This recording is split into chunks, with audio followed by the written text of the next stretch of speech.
So continuous random variable.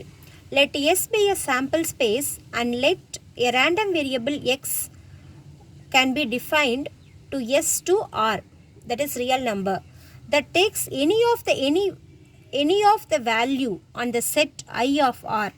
Then X is called continuous random variable. If P of capital X is equal to X, that is equal to 0 for every X in I.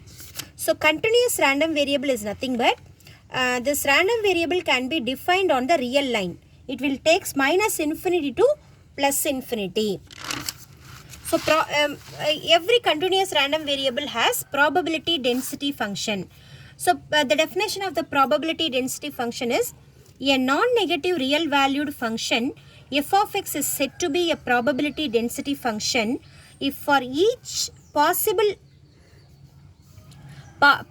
out x belongs to a comma b of continuous random variable having the property p of a less than or equal to x less than or equal to b. This can be defined by integral a to b f of x dx. Then theorem 11.2. A function f of x is a probability density function, then it must satisfy the following properties. That is, every f of x must be greater than or equal to 0 for every x, and integral minus infinity to plus infinity f of x dx is equal to 1. Distribution function or cumulative distribution function.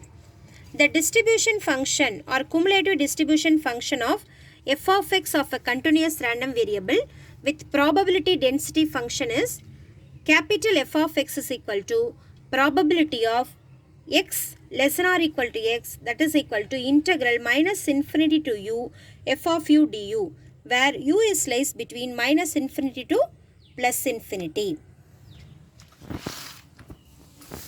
Properties of a distribution function. So properties of a distribution function, the first property is f of x is lies between 0 to 1.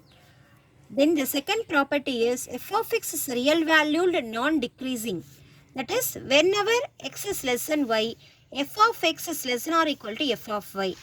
The third property is f of x is continuous everywhere.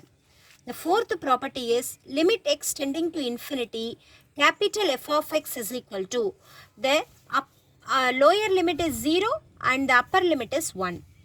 Then fifth property is f of x greater than x is equal to 1 minus p of x less than or equal to x, that is 1 minus f of x. Then the sixth property is p of x is lies between a to b, then we can write f of b minus f of a, capital F of a minus f of a. Then probability density function from probability distribution function. So we can find out small f of x by differentiating capital F of x. That is, probability density function we can find out by the distribution function by differentiating. So with respect to x. With respect to x, if you differentiate capital F of x, we will get small f of x.